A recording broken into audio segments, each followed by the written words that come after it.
നമ്മുടെ ഉച്ചയൂണ് കാണണ്ടേ? ഇന്നലെ ഞാൻ പറഞ്ഞിട്ടുണ്ടായിരുന്നു ഇന്ന് എനിക്ക് ഏറ്റവും ഫേവറേറ്റ് ആയിട്ടുള്ള ഒരു ഉച്ചയൂണായിരിക്കും ഇന്ന്. അപ്പൊ കാണിക്കാട്ടോ. നമ്മുടെ ചോറ് ഇന്ന് ചോറിച്ചിരി അധികം ഉണ്ട് കേട്ടോ. ഇന്ന് അച്ഛനും അമ്മയൊക്കെ വരുന്നെന്ന് പറഞ്ഞായിരുന്നു. അപ്പൊ നല്ല ചൂട് ചോറ്. പിന്നെ ഇതാ നമ്മുടെ കപ്പളങ്ങ പുളിശ്ശേരി. കപ്പളങ്ങ 2-3 എണ്ണം കൊണ്ടുവന്ന് വെച്ചിട്ടില്ലേ, അപ്പം അതിൽ ഒരെണ്ണം എടുത്ത് നല്ല പുളിശ്ശേരി വെച്ചു. പിന്നെ അതിലുണ്ടായിരുന്ന പയറ്, നമ്മുടെ എന്തായിരുന്നു അത്, ചതുരപ്പയർ തോരൻ വെച്ചു. നല്ല കാന്താരിമുളകൊക്കെ ചതച്ചിട്ടിട്ട് തോരൻ വെച്ചു. പിന്നെ നമ്മുടെ ഫേവറേറ്റ് സാധനം ഇതാ, നല്ല തുണ്ടമ്മി വറുത്തത്. കണ്ടോ, ഇതാണ് നമ്മുടെ ഇന്നത്തെ സ്പെഷ്യൽ. ഈ കപ്പളങ്ങ എരിശ്ശേരി വെച്ചാലും ഇത് പുളിശ്ശേരിയാണ് കേട്ടോ.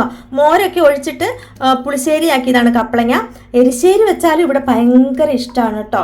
കപ്പളങ്ങ പ്രിയരാണ് നമ്മുടെ ഈ വീട്ടിലുള്ള എല്ലാവരും. അപ്പം നമ്മുടെ ഇന്നത്തെ ഉച്ചയൂണ് വിളമ്പിയാലോ? എന്നും വിളമ്പുന്നതിനേക്കാളും ഇച്ചിരി കൂടെ അധികം ചോറ് വിളമ്പും കേട്ടോ.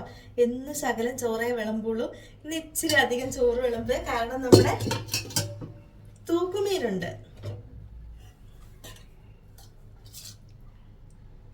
നമ്മുടെ ചതുരപ്പയർ തോരൻ,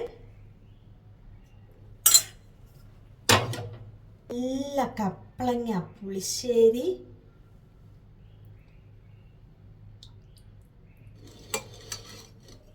നമ്മുടെ ഫേവറേറ്റ് ഐറ്റം തൂക്കുമീൻ ഉണക്ക്. അപ്പൊ ഇത് എൻ്റെ ഫേവറേറ്റ് ഉച്ചയൂണ്, നല്ല പുളിശ്ശേരി. ഈ പുളിശ്ശേരിക്കകത്തോട്ട് ഈ ഉണക്കമീൻ, എനിക്ക് ഈ ഉണക്കമീൻ മുറിക്കുമ്പോൾ തന്നെ ഇങ്ങനെ ആയിരം വെള്ളം വരും. അത് നല്ല പുളിശ്ശേരി, ഇച്ചിരി തോരനും കൂടി എടുക്കാം. തോരനൊന്നും വേണ്ട,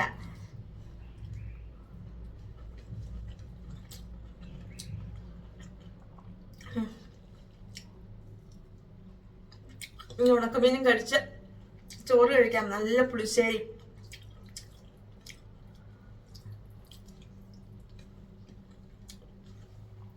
ഈ ചതുരപ്പയർ നല്ല ടേസ്റ്റ് ആട്ടോ. നമ്മുടെ എന്നാന്നൊക്കെ പറഞ്ഞാലും നമ്മുടെ പറമ്പിൽ വെച്ചുണ്ടാക്കുന്നതല്ലേ, അതിൻ്റെതായ രുചി ഉണ്ടാവും.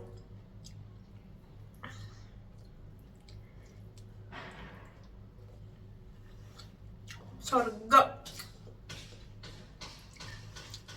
ഇന്നത്തെ ഉച്ചയൂണ് ഇത്രയുള്ള കേട്ടോ. നാളെ നല്ലൊരു വീഡിയോ ആയിട്ട് വീണ്ടും വരാം.